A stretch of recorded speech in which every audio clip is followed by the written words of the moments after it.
أعوذ بالله من الشيطان الرجيم. بسم الله الرحمن الرحيم. غافر الذنب وقابل التوب شديد العقاب ذي الطول لا إله إلا هو إليه المصير.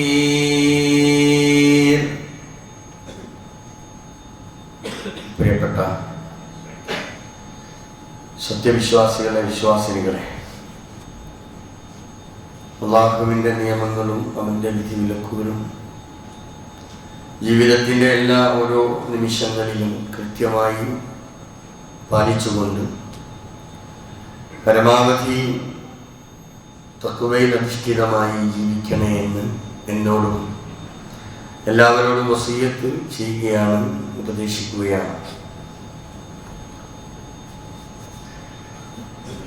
നാം എന്തൊരു കാര്യം ചെയ്യുകയാണെങ്കിലും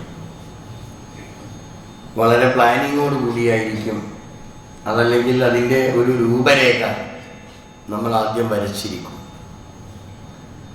അതേതൊരു വിഷയമാണെങ്കിലും, നമ്മുടെ വീട്ടിലാണെങ്കിലും ശരി, പള്ളിയിലാണെങ്കിലും ശരി, നമ്മൾ വളരെ കൃത്യമായ ഒരു ധാരണയോടുകൂടി അതിന് ഒരു രൂപരേഖ തയ്യാറാക്കി ഒക്കെയാണ് നമ്മൾ ആ കാര്യം സാധാരണ നിർവഹിക്കാറുള്ളത്.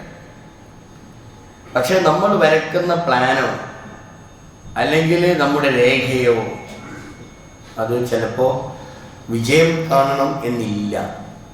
നമ്മുടെ ആഗ്രഹങ്ങൾക്കനുസരിച്ച്, നമ്മുടെയൊക്കെ താല്പര്യങ്ങൾക്കനുസരിച്ച് നമ്മളത് രൂപപ്പെടുത്തുന്നു എന്നത് ശരിയാണ്. പക്ഷെ അതൊന്നും വിജയത്തിലെത്തിക്കോളണം എന്നില്ല. എന്തുകൊണ്ടോ അത് നടന്നില്ല എന്നോ അല്ലെങ്കിൽ അതൊന്നും വിജയിച്ചില്ല എന്നോ ഒക്കെ നമ്മൾ അവസാനം അത് പറയുകയും ചെയ്യും. ഞാൻ വല്ലാതെ ആഗ്രഹിച്ചിരുന്നു, ഞാൻ അതിനനുസരിച്ചാണ് ഞാൻ എൻ്റെ പ്ലാനിങ് ഒക്കെ ശരിപ്പെടുത്തിയിട്ടുള്ളത്. പക്ഷെ എന്തുകൊണ്ടോ അതിൻ്റെ അവസാനം വരെ വിജയത്തിലെത്തും എന്ന് ഞാൻ പ്രതീക്ഷിച്ചെങ്കിലും പക്ഷെ അവസാനം എത്തിയപ്പോൾ അത് പാളിപ്പോയി, എവിടെയോ എന്തോ സംഭവിച്ചു എന്ന് അവസാനം നമ്മൾ അതിനെക്കുറിച്ച് വിധി എഴുതുകയും ചെയ്യും. ഏത് വിഷയവും അങ്ങനെ തന്നെ. ഒരു ഉദാഹരണം പറഞ്ഞാൽ, ഇന്നലെ നമ്മുടെ വിദ്യാർത്ഥികൾ പരീക്ഷ എഴുതിക്കൊണ്ടിരിക്കുക. ഇന്നലെ +1 പരീക്ഷ കഴിഞ്ഞപ്പോൾ കേരളത്തിലെ ലക്ഷക്കണക്കിന് വിദ്യാർത്ഥികൾ വല്ലാതെ ആശങ്കയിലായി. മാത്സ് പരീക്ഷ എഴുതി കഴിഞ്ഞ ഉടനെയാണ് വല്ലാതെ A+ന് വേണ്ടി നേരത്തെ മോഡൽ എക്സാമിനും മറ്റ് സ്കൂൾ തലങ്ങളിലുള്ള എക്സാമിനും ഒക്കെ ഫുൾ മാർക്ക് കിട്ടിയിട്ടുള്ള A+ കിട്ടിയിട്ടുള്ള കുട്ടികൾ വല്ലാതെ കരഞ്ഞു. മീഡിയകൾക്ക് മുമ്പിൽ വന്നു കരയുന്ന ചിത്രമാണ് നമ്മൾ കാണുന്നത്. അവരെ വല്ലാതെ ആശങ്കയിലാക്കി. എല്ലാ പ്രൈവറ്റ് തലത്തിലുള്ള ടീംസും ഇതിനെക്കുറിച്ച് ചർച്ച നടത്തി. നമ്മുടെ വിദ്യാഭ്യാസ മന്ത്രി ഉൾപ്പെടെ ഇതിനെക്കുറിച്ചുള്ള ചർച്ചകളിലൊക്കെ പങ്കെടുക്കുകയുണ്ടായി. ഞാൻ പറഞ്ഞു വരുന്നത്, 10 വർഷത്തിൽ നിന്ന് വ്യത്യസ്തമായി മുമ്പൊന്നും ഇല്ലാത്ത രീതിയിലുള്ള ഒരു ക്വസ്റ്റ്യനാണ് തയ്യാറാക്കിയത്. അതിൻ്റെ ഇടയിലുള്ള എല്ലാ ക്വസ്റ്റ്യൻ പേപ്പറുകളും എല്ലാം കുട്ടികൾ ഇരുന്നു പഠിച്ചു മനസ്സിലാക്കി. പക്ഷെ അവിടെ ഒന്നും തൊട്ടില്ല. അങ്ങനെയുള്ള ഒരു ക്വസ്റ്റ്യനെയാണ് കുട്ടികൾ ഇന്നലെ പരീക്ഷയ്ക്ക് നേരിടേണ്ടി വന്നത്. അപ്പോൾ ഞാൻ പറഞ്ഞത്, കുട്ടികൾ ഇത് പഠിച്ചു പോകുമ്പോൾ അവരുടെ മനസ്സിലൊരു പ്രതീക്ഷയുണ്ട്. പക്ഷെ അവരുടെ ആഗ്രഹത്തിനനുസരിച്ചോ അവരുടെ താല്പര്യത്തിനനുസരിച്ചോ അവർക്ക് പരീക്ഷ എഴുതാൻ കഴിഞ്ഞില്ല. അവർക്കുള്ള പ്രതീക്ഷകൾ മുഴുവനും തകർന്ന് തരിപ്പണമായി പോകുന്ന ഒരവസ്ഥയിലേക്ക് നമ്മുടെ മക്കൾ ഇന്നലത്തെ എക്സാമിനെ നേരിട്ടത്. ഞാൻ സൂചിപ്പിക്കുന്നത്, ഏത് കാര്യവും അങ്ങനെ നമുക്ക് പ്ലാനിങ് ഒക്കെ ഉണ്ടാകണം. പക്ഷെ ആ പ്ലാനിങ്ങിനനുസരിച്ച് എല്ലാ കാര്യവും വിജയിക്കണം എന്നില്ല. അത് വിജയത്തിലെത്താൻ നമ്മൾ മാത്രം വിചാരിച്ചാൽ പോരാ. കാരണം പലരും വിചാരിക്കുന്നത് പോലെ നടക്കാതെ പോകുന്നതോ അതല്ലെങ്കിൽ ആഗ്രഹിച്ചത് പുലരാതെ പോകുന്നതോ ഒക്കെ ഉള്ള അവസ്ഥകൾ നമ്മൾ കാണുന്നു. ഇതൊരു ശരിയാണ്. അപ്പം ഇതെല്ലാം വ്യക്തമാക്കുന്നതും സൂചിപ്പിക്കുന്നതും എന്താ?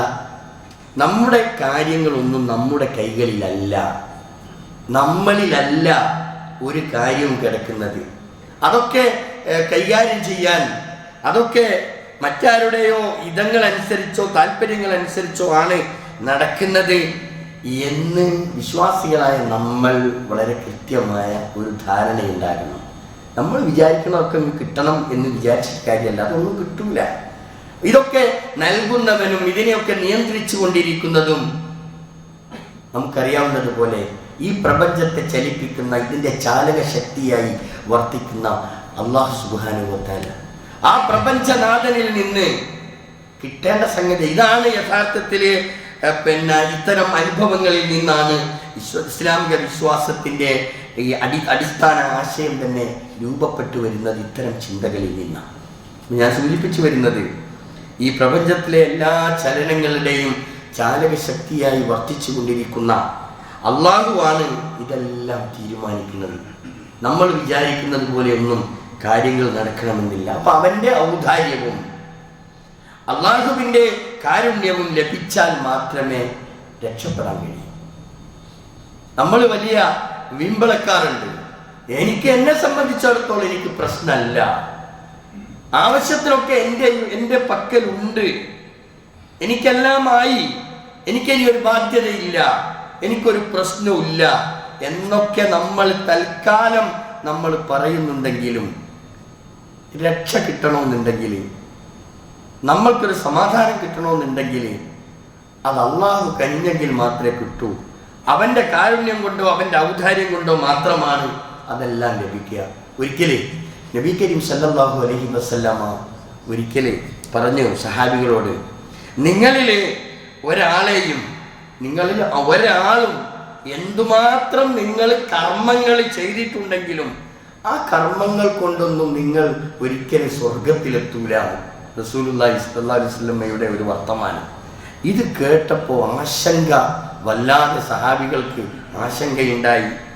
വല്ലാതെ അത്ഭുതത്തോടു കൂടി തന്നെ സഹാബികൾ റസൂലുള്ളാഹിനോട് ചോദിച്ചു, അല്ല, നിങ്ങളുടെ കാര്യവും അങ്ങനെ തന്നെയാണോ? കർമ്മങ്ങൾ കൊണ്ടൊരാളും രക്ഷപ്പെടൂല, അതുകൊണ്ട് മാത്രം സ്വർഗത്തിലെത്താൻ സാധ്യമല്ല എന്ന് റസൂലുള്ളാഹി സ്വല്ലല്ലാഹു അലൈഹി വസല്ലമ സഹാബികളോട് പറഞ്ഞപ്പോ ഈ സഹാബത്ത് വളരെ അത്ഭുതത്തോടു കൂടി ചോദിക്കുക, നിങ്ങളെ കാര്യം അങ്ങനെ തന്നെയാണോ?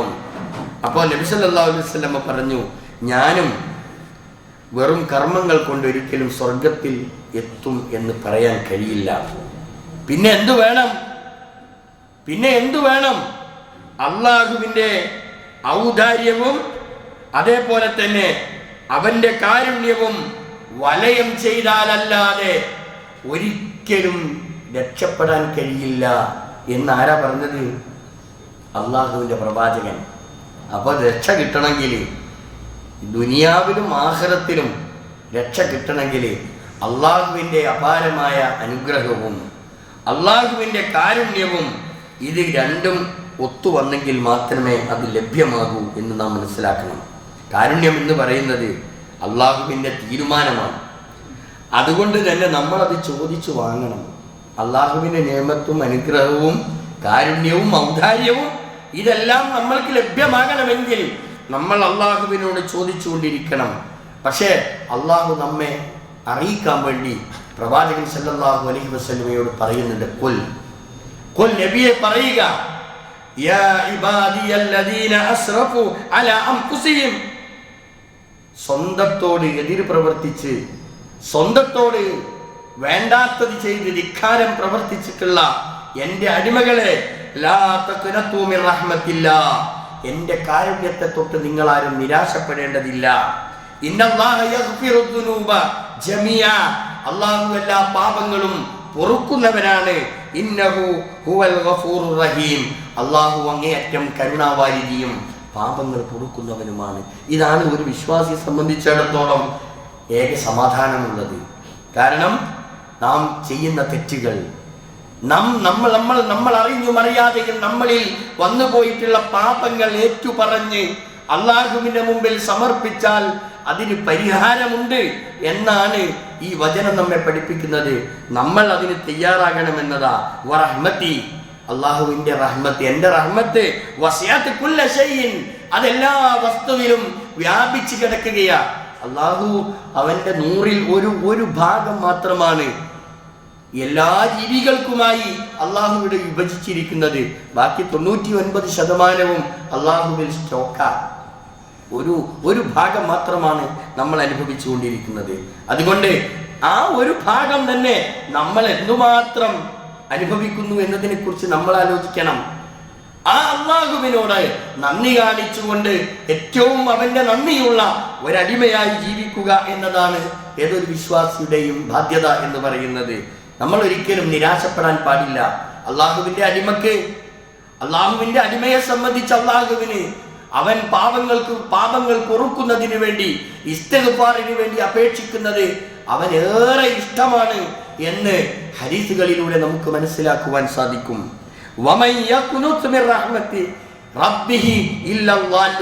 വഴിപിഴച്ചിട്ടുള്ള ആളുകളല്ലാതെ തന്റെ റബ്ബിങ്കിൽ നിന്നുള്ള റഹ്മത്തിനെ കൊണ്ട് നിരാശപ്പെടുകയില്ല എന്നതാണ് പരിശുദ്ധ വചനങ്ങളൊക്കെ നമ്മെ പഠിപ്പിക്കുന്നത്. ഈ പരിശുദ്ധമായ ഈ മാസം നമ്മൾ റമളാനിലേക്ക് കടന്നു. ഈ റമളാനിലെ ഈ മാസത്തെ കുറിച്ച് പ്രവാചകൻ പഠിപ്പിച്ചത് ഇത് ഷഹ്റു തൗബ എന്നാണ്.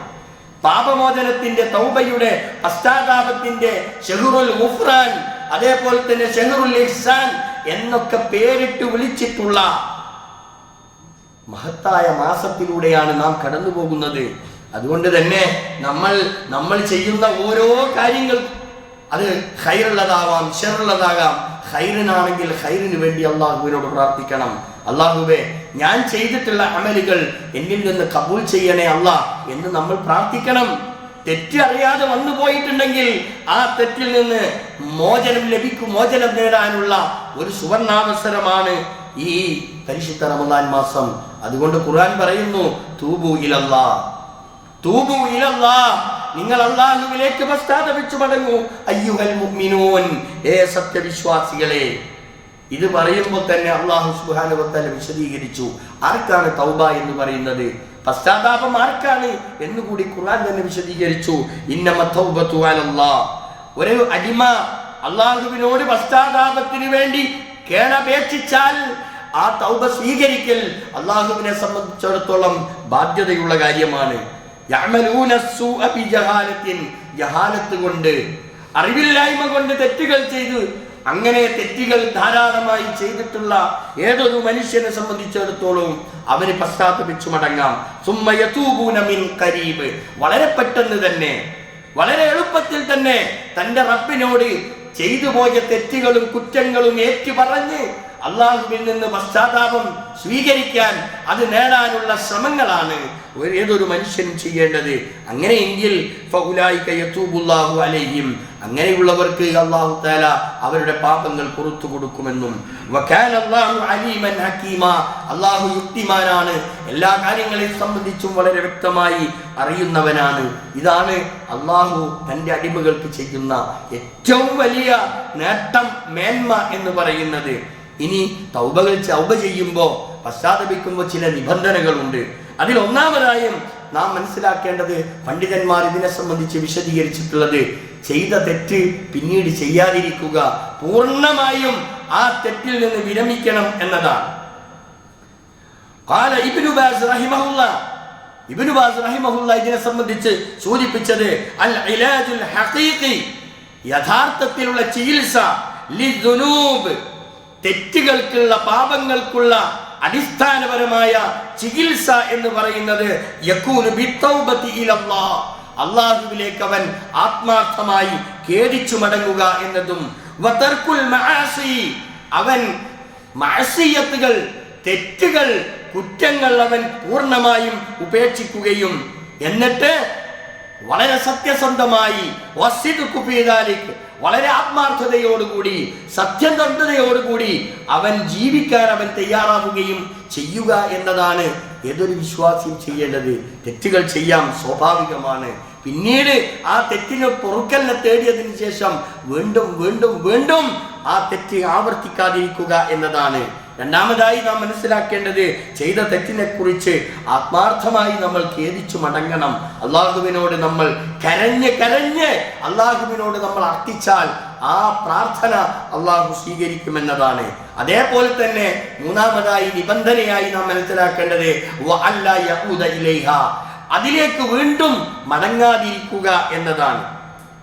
കാരണം മനുഷ്യനെ സംബന്ധിച്ചിടത്തോളം കുല്ലു ബനി ആദം ഖത്താഉൻ, എല്ലാ മനുഷ്യരും, എല്ലാ ആദമിന്റെ മക്കളും തെറ്റുകൾ ചെയ്യാൻ, അത് സ്വാഭാവികമായി തെറ്റുകളിലേക്ക് വഴുതിപ്പോകാൻ പാകത്തിലാണ് ആ മനുഷ്യരുടെ ആകമാനം മനസ്സുകൾ എന്ന് മനസ്സിലാക്കുവാൻ സാധിക്കും.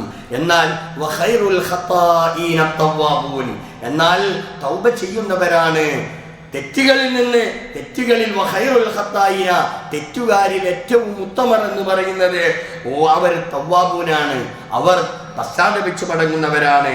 അതുകൊണ്ട് അത്തായിബു മിനദ്ദംബ്, ചെയ്തു പോയ പാപങ്ങളിൽ നിന്ന് കൃത്യമായി ആത്മാർത്ഥതയോടുകൂടി പശ്ചാത്തപിച്ചു മടങ്ങുന്ന ഒരു മനുഷ്യൻ, അവൻ കമല്ലാ ദംബലഹു, അവൻ ഒരു തെറ്റ് ചെയ്യാത്തവനെ പോലെയാണ്. ഇതാണ് പരിശുദ്ധ ഇസ്ലാം വളരെ കൃത്യമായി എങ്ങനെയാകണം ഒരു മനുഷ്യൻ, അവന്റെ നിലപാടുകൾ എന്തായിരിക്കണം എന്നൊക്കെ വിശദീകരിക്കുന്നതോടൊപ്പം തന്നെ മനുഷ്യ സഹജമായി അവനിൽ വന്നേക്കാവുന്ന പാപങ്ങളെക്കുറിച്ച്, തെറ്റുകളെക്കുറിച്ച് ഒക്കെ അവൻ കൃത്യമായി ചിന്തിക്കുകയും മനസ്സിലാക്കുകയും ചെയ്ത് തൻ്റെ റബ്ബിനോട് എല്ലാം അവതരിപ്പിച്ചുകൊണ്ട് അള്ളാഹുവിൽ സമർപ്പിച്ചുകൊണ്ട് ആ തെറ്റിൽ നിന്ന് മോക്ഷം നേടാനാണ് ഏതൊരു വിശ്വാസിയും പരിശ്രമിക്കേണ്ടത്. അള്ളാഹുവിനെ സംബന്ധിച്ച് പരിശുദ്ധ ഖുർആൻ പരിചയപ്പെടുത്തുന്നത് ഇങ്ങനെയാ, അവൻ പാപങ്ങൾ പൊറുക്കുന്നവനാണ്, തൗബ സ്വീകരിക്കുന്നവനാണ്, അതേപോലെ തന്നെ ശദീദുൽ ഇഖാബ്, കഠിനമായി ശിക്ഷിക്കുന്നവനുമാണ്. അള്ളാഹുവിന്റെ ഒരു രീതിയാണ്. അതിനു മാത്രം യോഗ്യതയുള്ളവരാണ് പടച്ച റബ്ബ്, പ്രപഞ്ചനാഥൻ, ലാ ഇലാഹ ഇല്ലാഹു, അവനല്ലാതെ വേറെ ഒരാരാധ്യനുമില്ല. ഇലൈഹിൽ മസീർ, അവങ്കലേക്കാണ് നമുക്കെല്ലാവർക്കും മടങ്ങാനുള്ളത്, അവങ്കലേക്കാണ് മടക്കം. ഇതാണ് വിശ്വാസികൾ മനസ്സിലാക്കേണ്ടത്. കൃത്യമായി നമ്മൾ ഓരോ വിഷയത്തെക്കുറിച്ച് നമ്മൾ ആലോചിക്കുകയും നമ്മളുടെ പ്രവർത്തന മണ്ഡലങ്ങൾ അത് ഏതുമാവട്ടെ അവിടെ സത്യത്തിന് വില കൽപ്പിച്ചുകൊണ്ട്, നീതിക്ക് വില കൽപ്പിച്ചുകൊണ്ട് ജീവിക്കാൻ ഏതൊരു വിശ്വാസിയും തയ്യാറാകണം. അപ്പോൾ മനുഷ്യന്റെ ജീവിതത്തിൽ എന്തെങ്കിലുമൊക്കെ ഫാൾട്ടുകളും പോരായ്മകളും ഒക്കെ വരുമ്പോൾ അതിൽ നിന്ന് രക്ഷപ്പെടാനുള്ള മാർഗം അല്ലാഹു തആല തന്നെ നമുക്ക് കാണിച്ചു തരിക. അതിൻ്റെ ഭാഗമാണ് വർഷത്തിൽ ഒരു മാസം നിർബന്ധമായി നോമ്പെടുക്കണം എന്ന് പറയുന്നത്. നോമ്പ് എന്ന് പറയുന്നത് ഇങ്ങനെ നോമ്പെടുത്ത് രാവിലെ മുതൽ വൈകുന്നേരം വരെ വെറുതെ പട്ടിണ കിടക്കലോ, അല്ലെങ്കിൽ അത് മുഖേന മനുഷ്യന്റെ പ്രഷർ അത് കൂട്ടി ദേഷ്യപ്പെട്ട് വല്ലാത്ത കോപം അതൊക്കെയായി ഇങ്ങനെ ദിവസം കഴിച്ചു കൂട്ടണം എന്നല്ല ഈ പറഞ്ഞതിന്റെ അർത്ഥം. ക്ഷമയുടെ മാസമാണ്, സഹനത്തിന്റെ മാസമാണ്. ഇതൊക്കെ മനസ്സിലാക്കിക്കൊണ്ട് ഈ പരിശുദ്ധ റമദാൻ വളരെ കൃത്യമായി അതിൻ്റെ യഥാർത്ഥമായ അന്തസ്സത്ത ഉൾക്കൊണ്ട് ജീവിക്കുക എന്നതാണ് ഏതൊരു വിശ്വാസിയെ സംബന്ധിച്ചിടത്തോളം അവരിൽ കരണീയമായിട്ടുള്ളത്. നമുക്കറിയാം, പ്രവാചകന്മാരുടെ ഒക്കെ ഓരോ ചരിത്രങ്ങൾ എടുത്ത് പരിശോധിച്ച് നോക്കിയാൽ ആ പ്രവാചകന്മാരൊക്കെ അനുഭവിച്ചിട്ടുള്ള പ്രയാസങ്ങളും ദുരിതങ്ങളും കഷ്ടപ്പാടുകളും നമുക്കറിയാം. ഒരാപത്തുണ്ടാകണമെന്ന് നമ്മൾ ആരും ആഗ്രഹിക്കുന്നില്ല. ആപത്തിൽ നിന്ന് രക്ഷപ്പെടാൻ നമ്മൾ ആഗ്രഹിക്കുന്നു. ആപത്ത് വരാതിരിക്കാൻ നമ്മൾ ആത്മാർത്ഥമായി ആഗ്രഹിക്കുന്നു.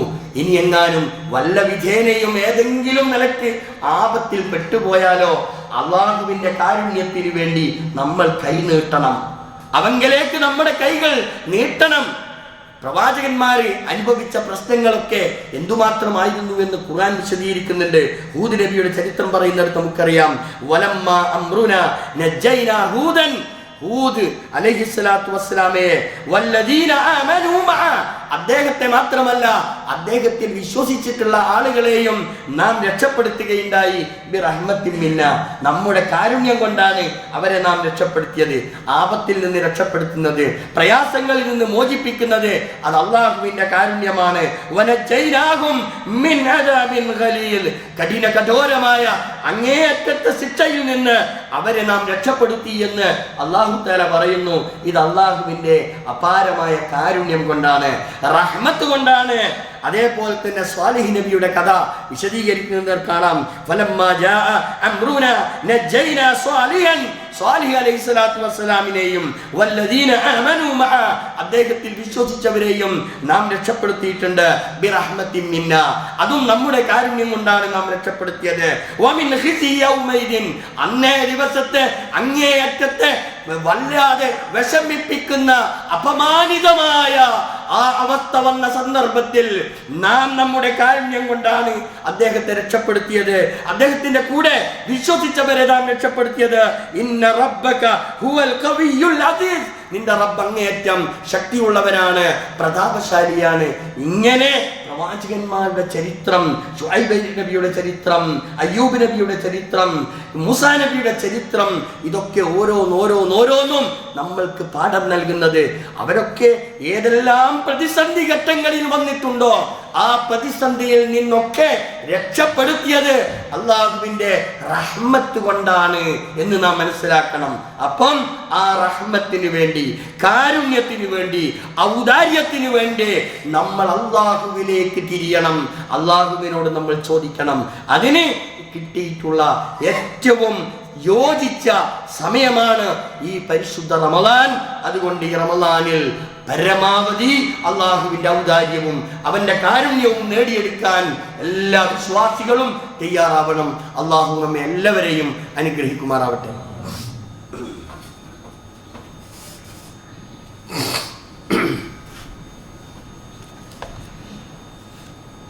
അൽഹംദുലില്ലാഹി റബ്ബിൽ ആലമീൻ വസല്ലല്ലാഹു അലൻ നബിയിൽ കരീം وعلى آله وصحبه أجمعين.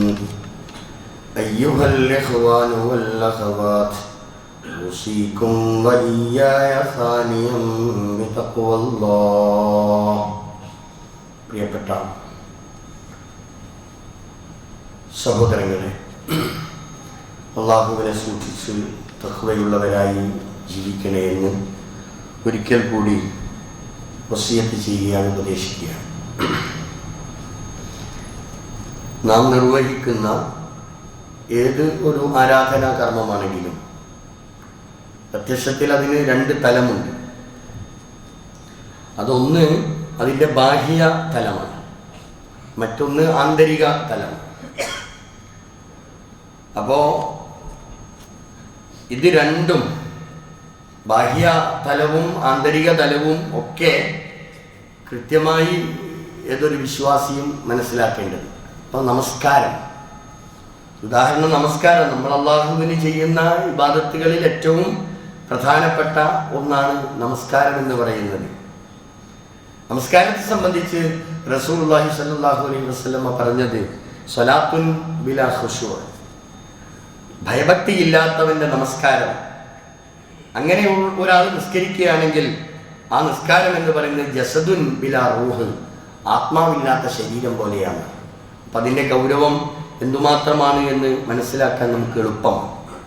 നമസ്കാരം വിശദീകരിച്ച് അങ്ങനെയാണ് പറഞ്ഞത്. അപ്പം നമ്മൾ ഏത് നമസ്കാരം, പുറത്ത് നമസ്കാരങ്ങളാകട്ടെ, ഇപ്പം ജുമാ ആഴ്ചയിൽ ഒരു ദിവസം വെള്ളിയാഴ്ചകളിൽ മാത്രം കടന്നു വരുന്ന ഈ ജുമാ, നമ്മൾ ഈ ജുമാക്ക് പോലും സയ്യിദുൽ അയ്യാം എന്നാണ് ജുമാനെ സംബന്ധിച്ച് പറഞ്ഞിട്ടുള്ളത്. ദിവസങ്ങളുടെ സയ്യിദാണ് യഥാർത്ഥത്തിൽ ഈ ജുമാ എന്ന് പറയുന്നത്. നമ്മൾ അതിൻ്റെ ഒരു ഗൗരവം നമ്മൾക്കുണ്ടോ?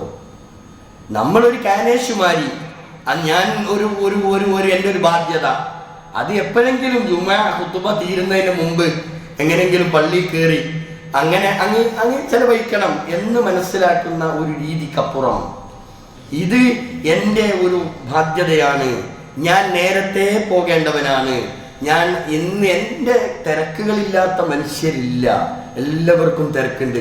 നമ്മളൊക്കെ തിരക്ക് തീരും, അത് നമ്മൾ മനസ്സിലാക്കണം. നമ്മളെ തിരക്കും നമ്മളുടെ മറ്റ് ബിസിയായി നിൽക്കുന്ന അവസരങ്ങളൊക്കെ ഉണ്ടല്ലോ, ഇതൊക്കെ അവസാനിക്കും. എന്തെങ്കിലും ഒന്ന് അള്ളാഹുവിൽ നിന്ന് വന്നാൽ അതൊക്കെ അവിടെ സ്റ്റോപ്പാവും. പിന്നെ നമുക്ക് സമയം ഉണ്ടാകും. ആ സമയം ഉണ്ടാകുന്ന സമയത്ത് മര്യാദയ്ക്ക് പള്ളിയിൽ വരാൻ കഴിയൂല. ഇതാണ് ഉണ്ടാകുന്ന അവസ്ഥകൾ. അപ്പം ഇതൊക്കെ നമ്മൾ വളരെ ഗൗരവത്തിൽ ചിന്തിക്കേണ്ടതാണ്. അപ്പം ജുമുഅയാണെങ്കിലും മറ്റ് ഫർള് നമസ്കാരമാണെങ്കിലും ഇതൊന്നും ഒരു ഏർപ്പാട് എന്ന നിലപ്പുറത്ത് ഇതൊക്കെ അള്ളാഹ് ചെയ്യുന്ന ഏറ്റവും വലിയൊരു ഇബാദത്താണ്. ഇതെൻ്റെ ഒരു ബാധ്യതയാണ്. അള്ളാഹ് ഇബാദത്തെടുക്കാൻ വേണ്ടി സൃഷ്ടിക്കപ്പെട്ട ഒരു വ്യക്തിയാണ് ഞാൻ എന്ന് മനസ്സിലാക്കിയിട്ട് നമ്മളത് നിർവഹിക്കണം. നമ്മളെ മക്കളെ ഉപദേശിക്കണം, നമ്മളെ കുടുംബത്തെ പറഞ്ഞ് ബോധ്യപ്പെടുത്തണം. എല്ലാവരും ഒന്നിച്ച് നിർവഹിച്ച് സ്വർഗത്തിലേക്ക് പോകാനുള്ള ഒരു വഴിയാണിത് എന്നെങ്കിലും നമ്മൾ ഈ കാര്യത്തെക്കുറിച്ച് ചിന്തിക്കണം. അപ്പം ഖുശൂഇല്ലാത്ത, ഭയഭക്തിയില്ലാത്ത ഒരു നിസ്കാരം അള്ളാഹ്ക്ക് ആവശ്യമല്ല. അതേപോലെ തന്നെയാണ് നോമ്പിനെ സംബന്ധിച്ച് പറഞ്ഞെടുത്തും വകം മിൻ സ്വാഇമിൻ, എത്ര നോമ്പുകാരാണ് ലൈസ ലഹു മിൻ സിയാമിഹി, അവന്റെ നോമ്പ് കണ്ട് അവനെ സംബന്ധിച്ചിടത്തോളം അവന് കിട്ടിയത് എന്താ? ഇല്ലല്ലമ, ദാഹം മാത്രം. രാവിലെ പ്രഭാതം മുതൽ പ്രദോഷം വരെ ഇങ്ങനെ പട്ടിണി എടുക്കണ്, അങ്ങനെ ദാഹിക്കണ്. ദാഹമല്ലാതെ ഓന്റെ നോമ്പ് കൊണ്ട് ഓനൊരു പ്രയോജനം ഉണ്ടായില്ല. അതേപോലെ തന്നെ വകം മിൻ ഖായിമിൻ, എത്ര നമസ്കാരക്കാരാണ് ലൈസ ലഹു മിൻ ഖിയാമിഹി ഇല്ല സഹർ, അവന്റെ ഈ ഉറക്കൊഴിഞ്ഞിട്ട് സമയം വൈകി നമ്മളിങ്ങനെ വാച്ചിൽ നോക്കി നിൽക്കുക. നമ്മൾക്കൊരു ടൈമുണ്ട്, ആ ടൈം നോക്കി നിൽക്കുന്ന ഒരവസ്ഥയിലാണ് നമ്മള് റമദാനിലായാലും അല്ലാത്ത സമയത്താണെങ്കിലും ഒക്കെ നമ്മൾ ഈ ഒരു അവസ്ഥയിലാണ്. പക്ഷെ അത് പറ്റിയല്ല. അങ്ങനെ ആരെങ്കിലും ഉറക്കൊഴിഞ്ഞിട്ട് നിൽക്കുകയാണെങ്കിൽ അതിവിടെ ഇബ്ലീസ് വന്ന് ഇടങ്ങേറാക്കി ആ ഖുശൂഉം ഭക്തിയും ഒക്കെ നഷ്ടപ്പെടുത്തുന്ന ഒരവസ്ഥ. വെറുതെ പട്ടിണി കിടക്കണ്ട. അള്ളാഹിനെ സംബന്ധിച്ചിടത്തോളം വലൈസ ലില്ലാഹി ഹാജ, ഇങ്ങനെ പട്ടിണി കിടക്കൽ അള്ളാഹ്ക്ക് ഒരു ആവശ്യമില്ല. ഫീ അൻ യദഅ തആമഹു വശറാബഹു, അന്നപാനീയങ്ങൾ ഉപേക്ഷിച്ച് പട്ടിണി കിടക്കണം എന്നത് അള്ളാഹ്ക്ക് ഒരു നിർബന്ധവും ഇല്ല എന്ന് വളരെ കൃത്യമായി ഹദീസ് നമ്മെ പഠിപ്പിക്കുകയാണ്. മറ്റൊരു കാര്യം കൂടി, റസൂലുള്ളാഹി സ്വല്ലല്ലാഹു അലൈഹി വസല്ലമ ഒരിക്കൽ മിമ്പറിൽ കയറി പ്രസംഗിക്കുന്നതിനിടയിൽ പ്രവാചകൻ സല്ലല്ലാഹു അലൈഹി വസല്ലമ ആമീൻ ആമീൻ ആമീൻ എന്നിങ്ങനെ 3 പ്രാവശ്യം ആമീൻ പറഞ്ഞ ഒരു സംഭവം ഹദീസിൽ വിശദീകരിച്ചിട്ടുണ്ട്. അപ്പോൾ സഹാബികൾ ചോദിച്ചു, നിങ്ങൾ ആമീൻ പറഞ്ഞത് എന്തിനാണ് എന്ന് ചോദിച്ചപ്പോൾ ഓരോന്നായി വിശദീകരിച്ചെടുത്ത് ഒന്നിൽ റസൂലുള്ളാഹി പറഞ്ഞു, വമൻ അദറക റമളാൻ മാസം വന്ന് ഒരാൾക്ക്, ഒരു വ്യക്തി, ഒരു മുസ്ലിമായ മനുഷ്യന് റമളാൻ മാസം വന്ന് കിട്ടി. പക്ഷേ ഫല യൂഫറ ലഹു, അവന്റെ പാപങ്ങൾ പൊറുക്കപ്പെടാൻ ആ റമളാൻ മാസം വന്നിട്ട് അത് ഉപയോഗപ്പെടുത്താതെ പോയിട്ടുണ്ടെങ്കിൽ അവന് നരകം കിട്ടട്ടെ എന്ന് ജിബ്രീൽ വന്ന് പറഞ്ഞപ്പോൾ അവിടെ ആമീൻ എന്ന് പറഞ്ഞതാണ് എന്ന് റസൂലുള്ളാഹി വിശദീകരിച്ചു കൊടുത്തു. നമ്മൾ ആലോചിക്കണം, വളരെ ഗൗരവത്തിൽ നമ്മൾ ചിന്തിക്കണം. പരിശുദ്ധ റമളാൻ അള്ളാഹു അനുഗ്രഹിച്ചരുളിയിട്ടുള്ള ഈ റമളാനിൽ ജീവിക്കാൻ ഒരവസരം കിട്ടുക എന്ന് പറഞ്ഞാൽ തന്നെ അത് ഏറ്റവും വലിയൊരു അനുഗ്രഹം. കഴിഞ്ഞ റമളാനിൽ നമ്മോടൊപ്പം ഉണ്ടായിരുന്ന ആളുകൾ നമ്മുടെ കൂടെ ഇല്ല. എത്ര ആളുകളാണ് ഈ പള്ളിയിൽ വന്നുകൊണ്ടിരുന്ന ആളുകൾ മരണത്തിന് കീഴടങ്ങിപ്പോയത്. ഇനി അടുത്ത റമളാനിൽ എത്ര ആളുകൾ ഇവിടുന്ന് കാലിയാകും എന്ന് പറയാൻ പറ്റില്ല. അത്തരം ഒരവസ്ഥയാണ് മനുഷ്യനെ സംബന്ധിച്ചിടത്തോളം ഉള്ളത്. അതുകൊണ്ട് കിട്ടിയ ചാൻസ്, അവസരം അത് വിനിയോഗിക്കണം. അത് പോസിറ്റീവായി അത് ആ നിലക്ക് തന്നെ അതിന് ഉപയോഗിച്ചുകൊണ്ട് അള്ളാഹുവിൻ്റെ കാരുണ്യവും അവൻ്റെ ഔദാര്യവും നേടിയെടുക്കാനുള്ള ശ്രമം നടത്തുക. അള്ളാഹു സുബ്ഹാനഹു വ തആല നമ്മെ അനുഗ്രഹിക്കുമാറാവട്ടെ. നമ്മളിൽ വന്നു പോകുന്ന തെറ്റുകളും കുറ്റങ്ങളും ഒക്കെ അള്ളാഹു തആല അവൻ്റെ മഹത്തായ ഫള് കൊണ്ട് അതെല്ലാം അള്ളാഹു നമുക്ക് വിട്ടു പുറത്ത് മാപ്പാക്കി തരുമാറാവട്ടെ. പരമാവധി അള്ളാഹുവിൻ്റെ ഏറ്റവും നന്ദിയുള്ള ഒരടിമയായി ജീവിക്കാൻ നമ്മളെല്ലാവരും തയ്യാറാകണം. അതിന് അള്ളാഹു തൗഫീഖ് നൽകി അനുഗ്രഹിക്കുമാറാവട്ടെ. രോഗികളായി കിടക്കുന്ന ഒരുപാട് ആളുകൾ പള്ളിയിൽ വരാൻ കഴിയാതെ വീടുകളിലും ആശുപത്രികളിലുമൊക്കെ കഴിഞ്ഞുകൂടുന്നവരുണ്ട്.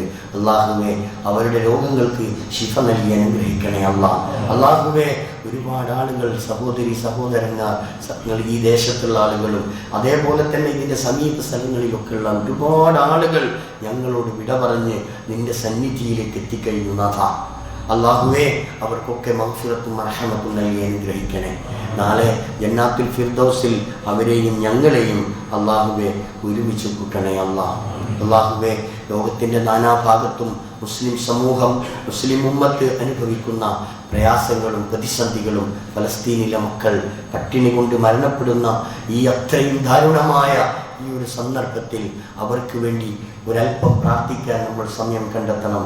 അള്ളാഹുവേ ഇങ്ങനെ പ്രയാസം അനുഭവിക്കുന്നവർക്ക് അള്ളാഹുവേ ധൈര്യം നൽകി അനുഗ്രഹിക്കണേ അള്ളാഹ്, സമാധാനം നൽകി അനുഗ്രഹിക്കണേ അള്ളാഹ്. എല്ലാ വിധേനയും നാടിൻ്റെ നാനാഭാഗത്തും നമ്മുടെ ഈ രാജ്യത്ത് പോലും നമ്മൾ ഭീഷണിയെ നേരിട്ട് കൊണ്ടിരിക്കുകയാണ്. ജീവിക്കണോ ജീവിക്കണ്ടേ എന്നതിനെക്കുറിച്ചുള്ള ആലോചനകൾ നടന്നുകൊണ്ടിരിക്കുകയാണ്. ഇസ്ലാമിൻ്റെ ബദ്ധവൈരികൾ, ഇസ്ലാമിൻ്റെ എതിരാളികൾ ഇത്തരത്തിൽ വളരെ അധികം പുതിയ അജണ്ടകളോടുകൂടി നടപ്പിലാക്കിക്കൊണ്ടിരിക്കുന്ന എല്ലാവിധ കാര്യങ്ങളെയും അള്ളാഹുവേ അതിനെയൊക്കെ തടുത്തു നിർത്തി വളരെ സമാധാനത്തോടുകൂടി ഈ രാജ്യത്ത് ജീവിക്കുവാനും ദഅവത്ത് നടത്താനും ഒക്കെയുള്ള അള്ളാഹുവേ തൗഫീഖ് നൽകി അനുഗ്രഹിക്കണേ അള്ളാഹ്. اللهم اغفر للمؤمنين والمؤمنات والمسلمين والمسلمات الأحياء منهم والأموات إنك مجيب الدعوات ويا قاضي الحاجات ربنا اغفر لنا ولإخواننا الذين سبقونا بالإيمان فلا تجعل في قلوبنا غلا للذين آمنوا ربنا إنك رؤوف رحيم اللهم أجرنا من النار اللهم أجرنا من النار اللهم أعز الإسلام والمسلمين وأذل الشرك والمشركين اللهم انصر المجاهدين في فلسطين اللهم انصر المسلمين في فلسطين اللهم مقلب القلوب ثبت قلوبنا على دينك اللهم مصرف القلوب صرف قلوبنا على طاعتك اللهم اجعلنا من المسلمين واجعلنا من المتقين واجعلنا من المخلصين واجعلنا من الصائمين ربنا هب لنا من أزواجنا وذرياتنا قرة أعين واجعلنا للمتقين إماما ربنا آتنا في الدنيا حسنة وفي الآخرة حسنة وقنا عذاب النار